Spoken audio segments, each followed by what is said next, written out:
On May 5, 1993, three 8-year-old boys set out on their bikes in West Memphis, Arkansas, and didn't come home.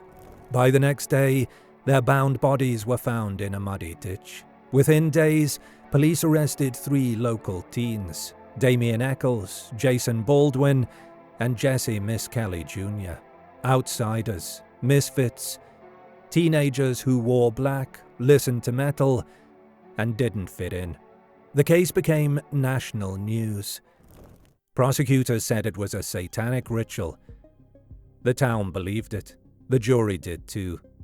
But the evidence was thin. No DNA, no witnesses, just a confession from a boy with an IQ of 70, coerced after hours of questioning. As years passed, new findings began to surface, evidence that pointed elsewhere, suspects who were never questioned, and a growing sense that justice had gone wildly off course. The murders of Stevie Branch, Christopher Byers, and Michael Moore remain officially solved, but many believe the real killer was never caught. Welcome to Bad Things. Join us as we return to Robin Hood Hills and examine what most likely happened.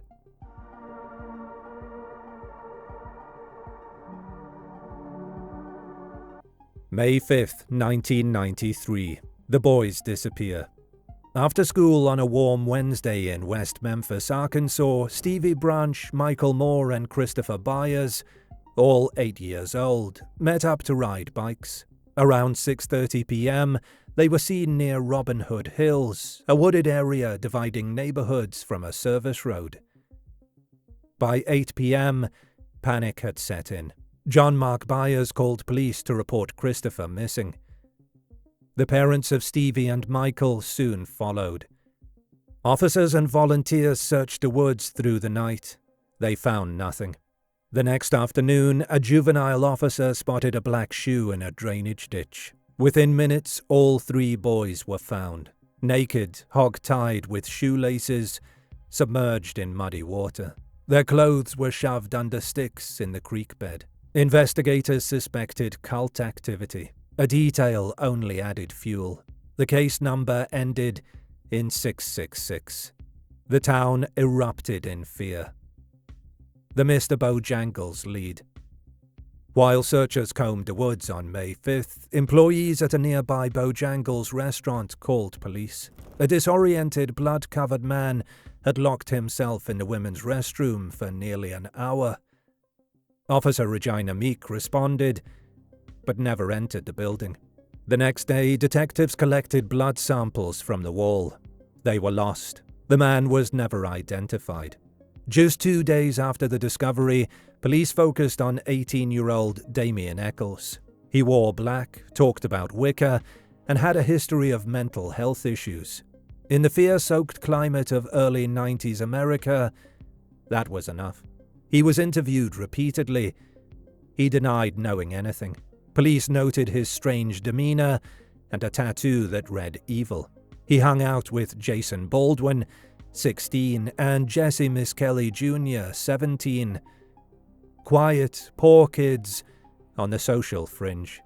A polygraph examiner said Eccles showed deception.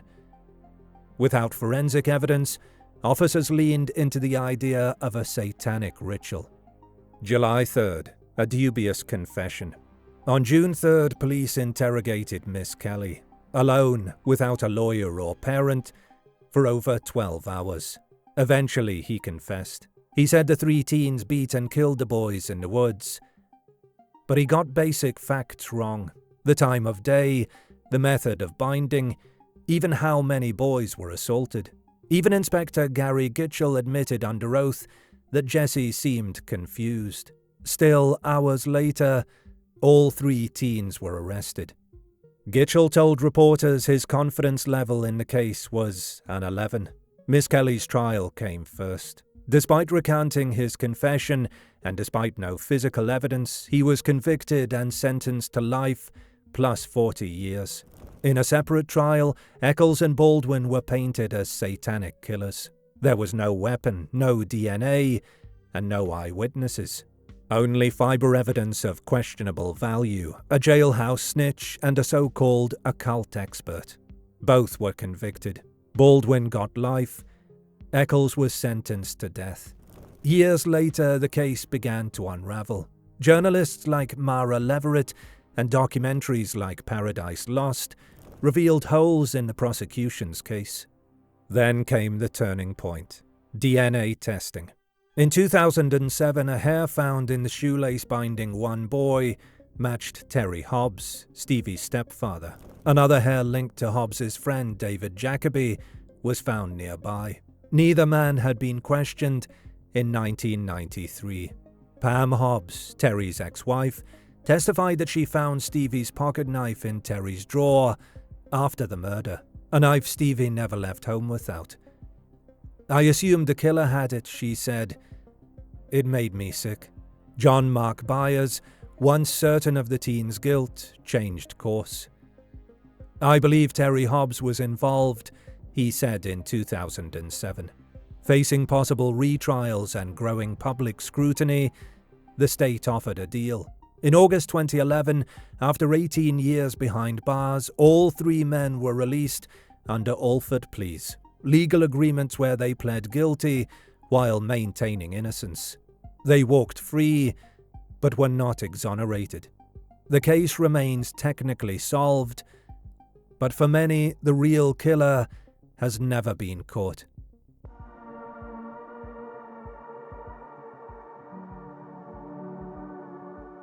Over the past 3 decades, the case of the West Memphis Three has sparked intense debate. Investigators, journalists, legal experts, and online sleuths have proposed a wide range of explanations for what happened in Robin Hood Hills. Here are the 5 most prominent theories, each offering a different answer to the central question: who killed Stevie Branch, Michael Moore, and Christopher Byers? Number 1. The convicted: Damien Eccles, Jason Baldwin, and Jesse Miskelly Jr. The original prosecution theory claimed the murders were committed by 3 local teens as part of a satanic ritual. Damien Eccles, the alleged ringleader, was said to be obsessed with the occult. Jason Baldwin and Jesse Miskelly were portrayed as his followers. The entire case hinged on one thing: Jesse Miskelly's confession. After more than 12 hours of interrogation, most of it unrecorded, Miskelly eventually told police that he, Eccles, and Baldwin had attacked the boys in the woods, beat them, and tied them up. But the statement was riddled with contradictions. He initially said the attack happened in the morning. The boys disappeared in the evening. He mentioned rope. Shoelaces were used. He got the order of events wrong. Despite this, the confession was treated as credible. Physical evidence? There was none. No blood, no fingerprints, no DNA. One knife retrieved from a lake near Baldwin's house was suggested as the murder weapon, but couldn't be linked to the wounds. The state relied on fiber evidence, a few strands similar to ones from the teens' homes, an occult expert who connected the killings to the full moon, and hearsay testimony. One jailhouse informant claimed Baldwin confessed to him, but his story was later widely discredited. Many legal analysts and former jurors have since called this theory implausible.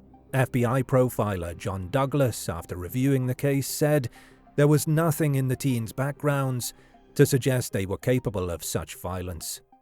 Miskelly recanted shortly after his confession, stating, "I just told them what they wanted to hear."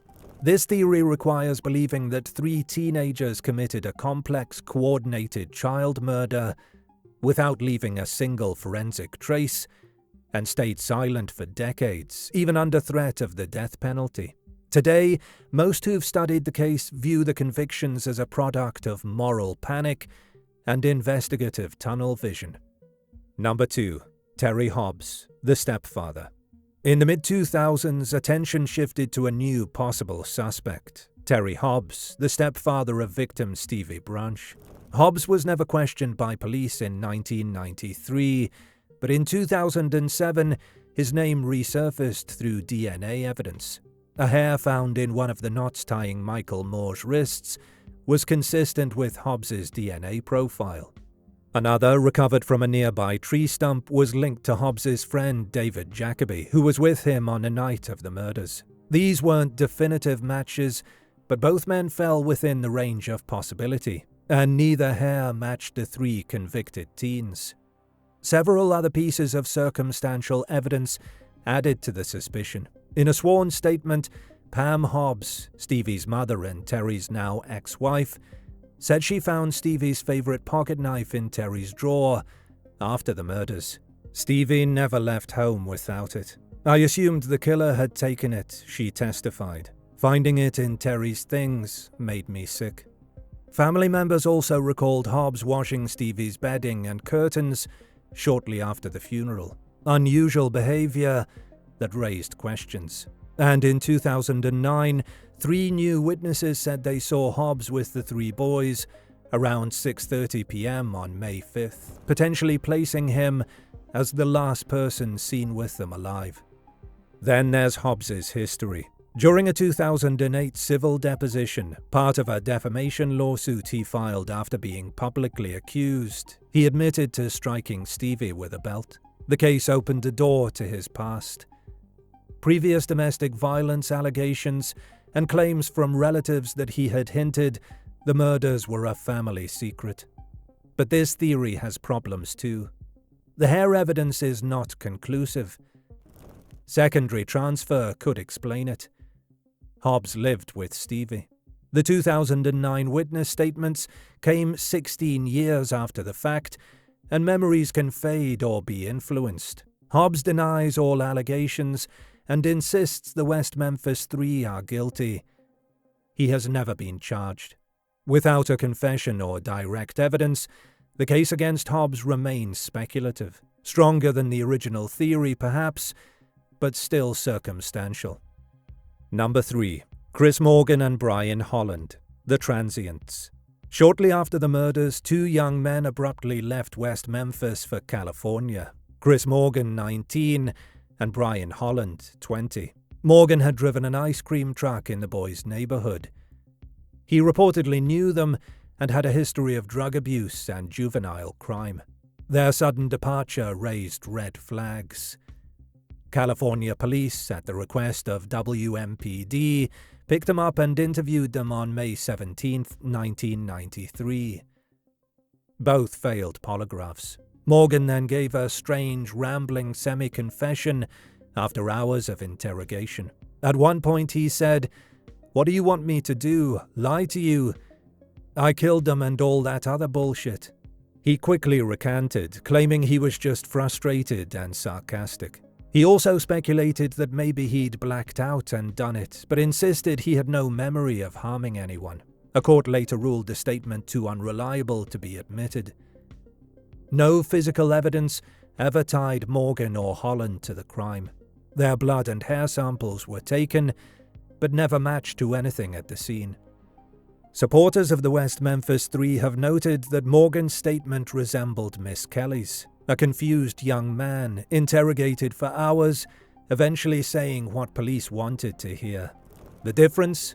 Morgan wasn't charged. The theory is weakened by a lack of motive and forensic links. While their behavior was odd, neither man had a known history of violence or deviant behavior.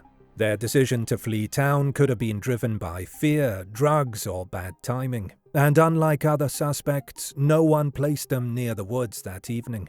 Ultimately, this lead fizzled out and has never been seriously revived. Number 4. The Bojangles Man, a lost suspect. The Mr. Bojangles theory centers on the unidentified man seen in the Bojangles restaurant restroom on the night of May 5th. He was black, thin, covered in mud and blood, and appeared disoriented. One arm was in a sling. He stayed in the women's restroom for nearly an hour. Detective Bryn Ridge later collected blood samples from the bathroom, but they were lost before any testing could be done. The man was never identified. Despite his proximity to the crime scene and timeline, the lead was never pursued seriously. Could he have been the killer?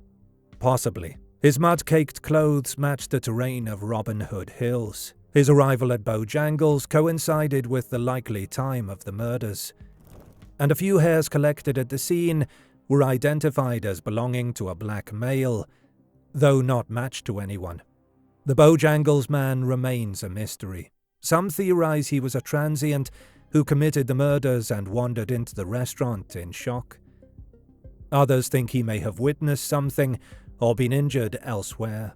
His disappearance and the mishandling of evidence means this theory is frustratingly incomplete. But without a name, DNA, or any follow-up investigation, this theory is more of a missing puzzle piece than a fully formed picture. Unless he's identified, Mr. Bojangles will remain a ghost in the case. Number 5. An unknown local predator.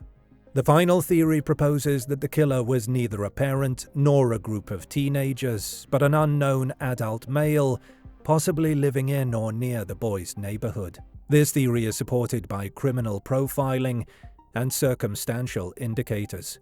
FBI profiler John Douglas, after reviewing the case, stated that the murders bore the hallmarks of a single adult offender, organized, methodical, and likely familiar with the area. He argued that the concealment of the clothing and use of shoelaces suggested experience, not youthful chaos.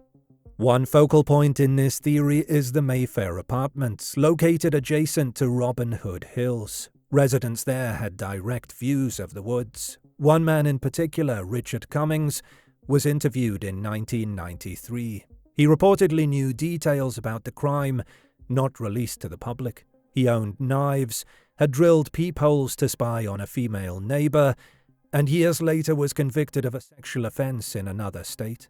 But no evidence linked him directly to the murders. Other names surfaced. L.G. Hollingsworth, a troubled teen connected to both the victims and suspects, and a Blue Beacon truck wash employee who quit suddenly after the killings. None were charged. Still, this theory holds that the killer was someone nearby, someone who watched the boys, lured or ambushed them, and disappeared back into the neighborhood unnoticed. This scenario is consistent with the timeline, geography, and the lack of forensic evidence pointing to known suspect. It also fits the most likely profile, an adult male with violent or sexual tendencies, acting alone, using fear and improvisation to control the victims.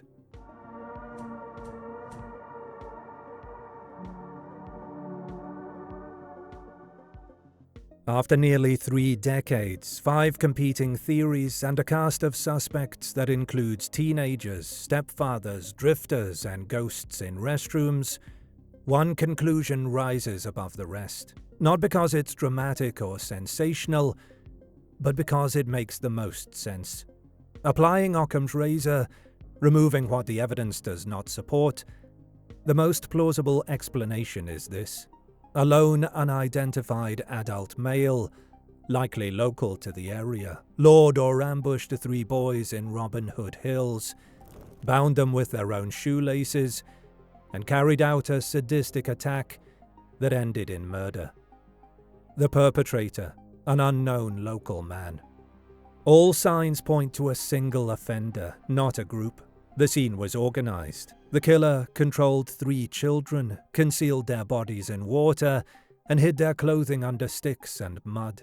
This was not chaotic, it was calculated. FBI profiler John Douglas reviewed the case and publicly concluded the murders were committed by one person, not 3, and almost certainly an adult. The crime wasn't consistent with teenagers, Douglas said. It showed signs of criminal sophistication and emotional control. The most likely profile, a local man familiar with Robin Hood Hills, who knew its trails and blind spots. He may have had a background of violence, voyeurism, or explosive temper, traits that escalate in private long before they spill into public crime. Someone like Richard Cummings, a Mayfair Apartments resident questioned in 1993, fits this mold. He was never charged, but he represents the kind of offender who could have done it. Means: control through fear and restraint. How does one man subdue 3 energetic 8-year-olds? The answer is intimidation and fear. A weapon, likely a knife, would have been enough to silence them. If the man was familiar to the boys, they might not have resisted immediately. He didn't need to overpower them all at once. He only had to control one, then terrify the others into submission. Shoelaces became his restraints. By tying wrists to ankles, he immobilized them with tools already on hand. It was improvised, but effective. The lack of defensive wounds suggests the children were either unconscious from blows or subdued early on. This wasn't clumsy. It showed forethought and an ability to stay calm while committing violence. Motive: sadism and repressed rage. If the killings weren't ritual and they weren't sexual in nature, what drove the perpetrator? The most plausible explanation is rage, cruelty, and a need for domination. The boys weren't only killed, they were bound, stripped, and left in a way meant to degrade.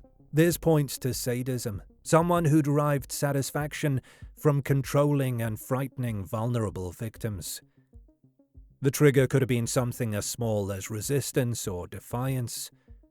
For a volatile man, that might have been enough to unleash overwhelming anger. Much has been made of the mutilation to Christopher Byers. At trial, prosecutors said it proved a satanic ritual. Later, others suggested sexual motives. But modern forensic reviews concluded the wounds were more consistent with animal predation, likely turtles and fish disturbing the body after death. What remains clear is that Christopher endured the most violence before he died. That suggests he may have resisted hardest, becoming the focus of the killer's rage. This was not ritual, it was not symbolic. It was a violent outburst by someone driven by anger and sadism. Opportunity, a perfect window. The crime occurred in a narrow window between about 6:30 p.m. and 7:30 p.m. on May 5, 1993. The boys, unsupervised, entered Robin Hood Hills just before dusk. The woods provided natural cover. Once a few dozen yards in, they were invisible to passing cars or neighbors. This gave the killer a window to act, conceal, and leave. If he lived nearby, such as in the Mayfair apartments, he could have been home within minutes, changing clothes, washing up, and blending into the night while parents and police searched. Here's the most likely sequence. At about 6:30 p.m., Stevie, Michael, and Christopher enter Robin Hood Hills. The perpetrator is already there. He approaches, perhaps pretending to need help or show them something. Once inside the woods, he makes his move, brandishing a knife, seizing one boy and intimidating the others into silence. He ties them with their shoelaces. At some point, one boy, likely Christopher, fights back. The perpetrator strikes him harder, unleashing rage. The others suffer blunt trauma and cuts, but remain alive while submerged in the creek, where they drown. The killer hides the clothing under mud and sticks, methodically concealing evidence. He rinses in the water and slips out unseen. The concealment was deliberate and effective. It took searchers 16 hours to locate the bodies. This was not the work of panicked teenagers. The boys' bodies were submerged face down, bound and stripped. Their clothes were forced under mud and debris. This was a calculated act, slowing discovery, destroying evidence, and staging the scene to mislead. When the bodies were recovered, investigators initially misinterpreted many injuries as knife cuts. Later forensic analysis revealed that much of the scarring came from animal predation in the water. This misreading fueled decades of confusion about motive and brutality.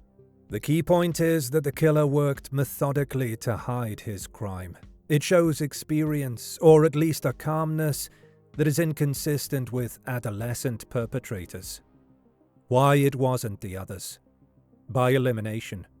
The West Memphis 3. No DNA, no fingerprints, no credible confession. The case against them was built on panic and stereotypes. It is worth mentioning that Damien was indeed a very troubled teen, and that the later documentaries have tried a bit too hard to cover that up. Doesn't mean that he is a child murderer, though. Terry Hobbs. Some suspicious behavior and DNA-linked hairs raise questions, but nothing directly places him at the scene. He most likely didn't have the opportunity. Chris Morgan and Brian Holland. Odd interrogations, no forensic tie, no clear motive. The Bojangles man. Intriguing, but unverified. He could fit this unknown predator model, but without evidence, he remains a ghost. And it's hard to see that a calculated killer who was able to leave so little evidence at the crime scene would stumble into a restaurant and smear blood on the walls of the restroom.